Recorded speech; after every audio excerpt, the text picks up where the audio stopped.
Sanguelam lokola sankumate yo akomi. Matthieu chapitre 9, versets 14 à 15. Tokoki kovanda. Baye koliba Jean, baye koloba na Yesu. Biso na ba Fariseo tokolalaka nzala. Baye koliba yo bakolalaka nzala te po nini? Yesu azongisi. Baninga mamobali alongani sika bakokinde kolela lelaka tango mobali azali na ino na bango na mikolo mikoya mobali wa bolongani akolongwa okati ya bango wana nde balali nzala.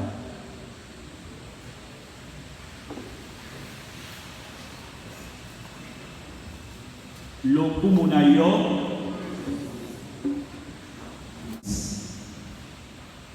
on affiche l'attitude des gens qui sont là par contrainte. C'est comme si on était venu suivre un spectacle entre le prêtre et la chorale. Donc, qui dit la messe dit la participation. Et la meilleure façon de participer pour le fidèle, c'est de répondre. Nande kwatanga ilo banzambe mwana italien à peine la chorale. Soit on est venu prier, on est venu frimer, on est venu bouder, on boude qui et pourquoi. C'est la messe. Quand on vient à la messe et on a cette conscience de participer et non d'assister à la messe. Surtout qu'on a affaire aux jeunes. Des gens un peu moroses, un peu fatigués déjà, on se demande sont des jeunes ou des vieux. Donc soyons à la messe, participons à la messe, n'assistons pas à la messe. Frères et sœurs, bien-aimés de Dieu, shalom. Shalom. Une fois de plus, shalom. Shalom. Le thème qui nous est proposé pour la Missa Maye, les Ali Bongo, veiller et prier. Bokengele pe bosamela. Matthieu chapitre 26, versets 37 à 40. Tout ici concernant le thème d'abord et par la suite on verra les implications de notre thème par rapport au texte de la liturgie. Na Bible mbala mingi tango ba kolobela veiller et kotambola ka mingi na prier, comme qui dirait l'exhortation à veiller est souvent associée à celle de prier. Surtout talimingi penza Yesu tanga kolobela biso bokengi akobakisaka to sambela veiller et prier. Veiller voudrait dire rester éveillé ou ne pas pouvoir s'endormir, kozala bokengi, kolala polité, kozala distraité, rester sous ses gardes. Mais pourquoi on doit veiller? Et quelle est l'implication de veiller dans la foi? Le Seigneur nous dit, on doit veiller puisque nous ne savons pas à quel moment, à quelle heure le Fils de l'homme peut revenir. Nous devons veiller. C'est puisque tu y évité, Ngongani likambo kokoma. Kasi tant tu veiller, tokove lokola bapagano te o bavandi na bango kaka bakozela moïda ya te sans rien faire. Non, veiller implique prier. Bokengi na losambo.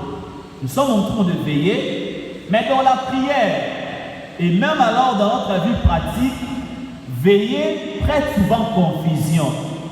On attend bien en lingala. Nakekola la veillée. Donc, Akekola la veillée.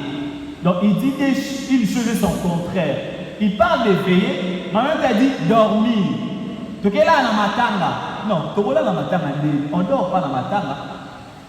On ne dort pas non plus à veiller. Donc, et c'est ce qui arrive. Vous faites veiller de prière, mais tu dis le verbe veiller. Ça veut dire pas pour là. Effectivement, tu là na matanga. Vous avez veillé et à matanga, mais à l'ultime point, vous attendez moi et toko na ye. Toi, quand tu dis que tu as dit que tu as dit à la ligne. Mais na tonga tanga zunga tulala na matanga. Non, tulala qui na matanga. Matanga veut dire veiller. Et dans la foi quand on dit veiller, ça voudrait dire ne restez pas inactif. Oto vandi na biso kaka, tozela eza zonga. On veille en priant. Donc on veille dans le sambo pour nini. Parce que dans notre vie de chaque jour, si on ne fait pas attention dans la prière, la tentation est toujours à notre côté. La tentation n'est jamais loin de nous. Et voilà pourquoi une expression le dit très bien. Quand Dieu bâtit son église, le diable construit la chapelle à côté. Donc si vous avez ça la malamu, keba mabe peza pembeni, lisumu eza musikate. Vapka mokonza kwa na biso toza na bokengi na losambo. Poteto kwesama na masengi nyate. Priez et veillez. Veillez dans la prière. Matin toti kolanda et kokonza biso dans le principe ou le précepte de carême. Et parmi ma sengi simana ya carême, matin yeko ba biso etali bongo les jeunes. Koyeba kolala la privation. L'idée générale de ces textes, c'est ce que nous disons dans la vie courante. Au jeûner, au lalanzala, ce qui au bongo limote maté, et ça n'a aucun corps dans la régime. Puisqu'à la lalanzala, elle était depuis temps, mais a changé le loté. On a salé le régime. On a salé un jeune, il y a le samboté. Qu'on la jeune, qu'on se privé de quelque chose, a des implications dans notre vie de foi. Voilà pourquoi dans la première lecture, Isaïe nous pose la question. Quel est ce jeune qui plaît au Seigneur? Est-ce que pour la kanzala, pour l'y a des journées modumba, il y a des coquilles à Pessibiso Nakisa. Tola l'inzala, on se prive, on l'y a depuis tant que on a la jeune. Mais Isaïe dit la biso. Malheureusement, quand il a dit soit la jeune, tu as dit kamabete. Muta ko kila dilei, mais ako swani sabaninga, ako tongo baninga, ako yiba, ako salamade. Israël lui on les a la tina mon côté. Et jeune wana et comme même et l'autre côté na vie na yo. Chaque privation doit impliquer la conversion. Chaque jeune doit impliquer le changement de vie. Yango eza lobi na biso kolala nzala ya solo o nzamba za nango pose ezali nini kobongola motema kosalisa bato bateleli kokabela biloko na baya bazali na nzala kopesa elamba na moto azangi yango kosala te osembo ezala esika tovandi. Comme pour dire, lorsque nous sommes en état de jeûne, il faut que nos actes soient des actes de la miséricorde. Il faut que ma acte nabiso et tambola la privation nabiso. On peut jeûner car à l'eau coroliate. Je ne peux pas dire n'a pas jeûné. N'a reliate journal l'eau. Mais même là encore, est-ce que tu jeûnes réellement? Nous parlons jeûne, si à ton à bombiango. Biloko babena midi à bombiango. Biloko poko à bombi. 18h à qui na mort assemblée dans ma zone à bateau récupéré. Si na mai ni pas na la tête beurre allié. Pour la belle allié. Et tu appelles ça aussi un jeûne. Tu as dit au salaire jeune au salaire décalage des heures du repas. Dans la époque de la midi, on dit que l'on a pourquoi. Elle est passée à la tombe. Si on en met dans la boutique, là tu as fait décalage des heures de repas. Au salaire jeune. Et tant qu'on a la jeune, bosana pesa mona bato basusu okalikila mote onongala ongalia kita ntango na kolia moto asenganga te wana osala jardin donc obomba lo biloko na yo. Non, les jeunes c'est d'abord un état d'esprit. Voilà pourquoi je voudrais dire les jeunes n'est pas seulement la privation du repas. Et ça comme on relia te on ça la privation à biloko kolia, mais tu ne te prives pas des actes qui ne plaisent pas au Seigneur. C'est ça encore le problème.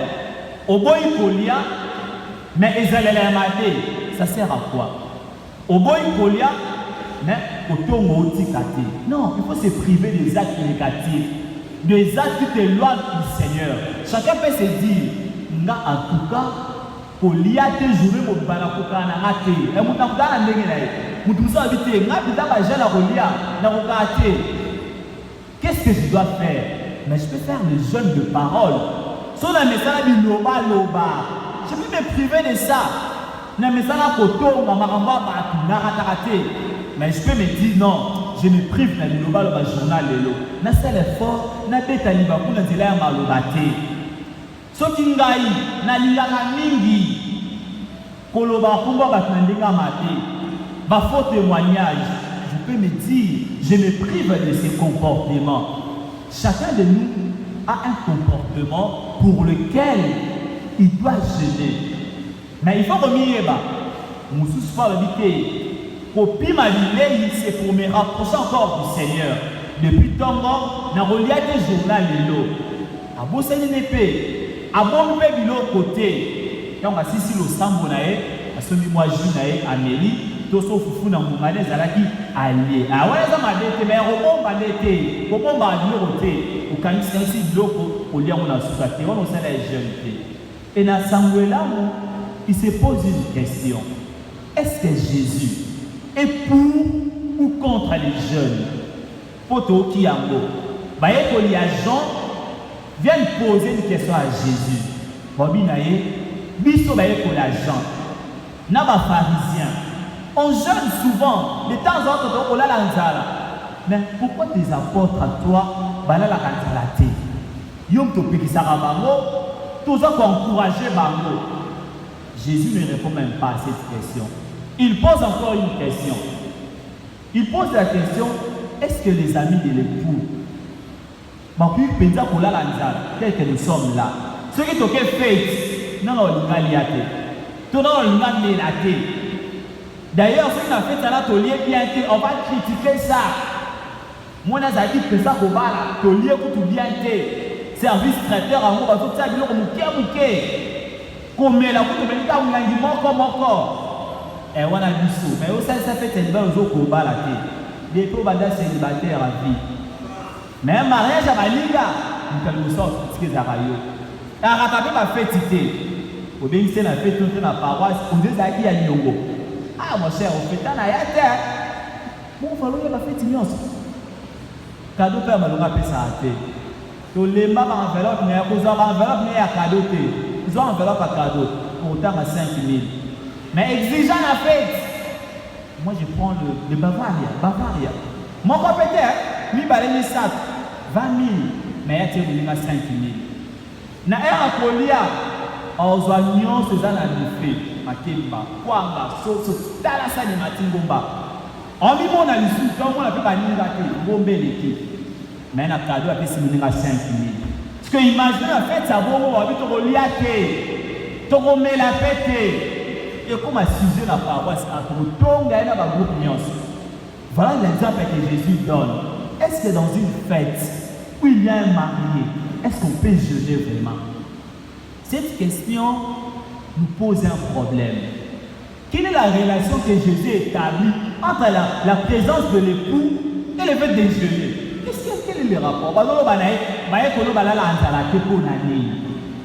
Jésus voulait nous répondre d'une manière ou d'une autre en ceci.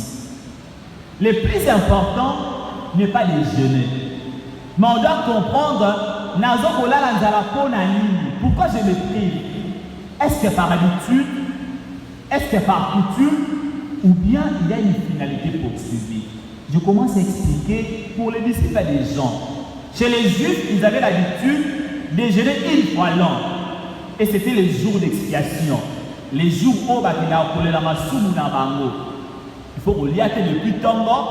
Et quand vous arrivez au temple, le prêtre va sacrifier un bouc, le bouc émissaire. Moutna mutarosenga bolimbisi et barokanga bouc wana singa babwaki na zamba ki musika avec les symboles que Amélie Masuma ba confiance. C'était l'unique jeune. Mais baye kolia Jean babaki ça qui va jeune mususu belé. Pourquoi balobaki nini bokonza nzambe il fait kolia. Alors tout ça là ba jeune pour que eyambangu. C'est ça la raison de leur jeûne. Et balingi siko que badisipe ya Jésus bakota la logique na bango. Jésus leur dit ceci: vous êtes en train de jeûner pour obtenir le pardon des péchés. Et pourtant c'est moi qui porte le péché des hommes.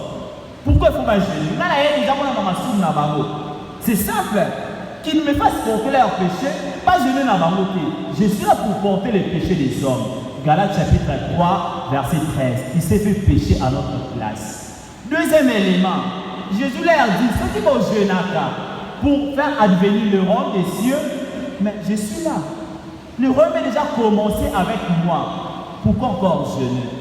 Comme pour dire, vous jeûnez pour une fausse raison, ça ne sert à rien de jeûner. Tant que dans la zali, raison je porte ça sur moi. Voilà pourquoi mes disciples ne peuvent pas jeûner.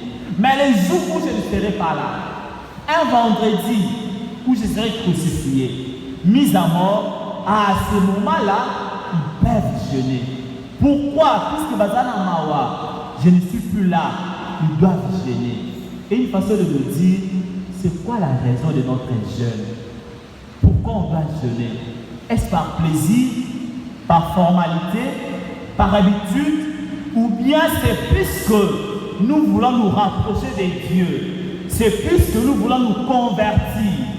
Si quelqu'un a mis sa maille, moi comme moi ami le de la mokondi, pesama makasi, naye bakomi boya, pesama makasi, tant on a son apôtre jeûner, tant on a je vais me priver de quelque chose, c'est pour me rapprocher de toi. Et non seulement me rapprocher de toi, c'est pour me rapprocher aussi de mes frères et sœurs. C'est ce que la première lecture nous demande. Lorsque nous jeûnons, pensons aux autres, aux pauvres, aux malades, aux nécessiteux, aux démunis, aux plus petits que nous, et apportant à cela notre aide de chaque jour. Ce qui est mon contact, c'est un homme à casser le charisme, tout là la pauvreté, tout veiller dans l'ensemble. Et le sambo la biso et bongo la bomo igwa biso. Le sambo la biso et pousse la biso pena nzambe et pousse la biso pena baninga. Yeme mo kwanda pesa biso makasi to bongisi zele na biso. Tuti kezeli akala to koma na bomo igwa sika. Malamanso to sala yango kwa le kumbu la nzambe to kwa libiki la bato. Bon sang, amen.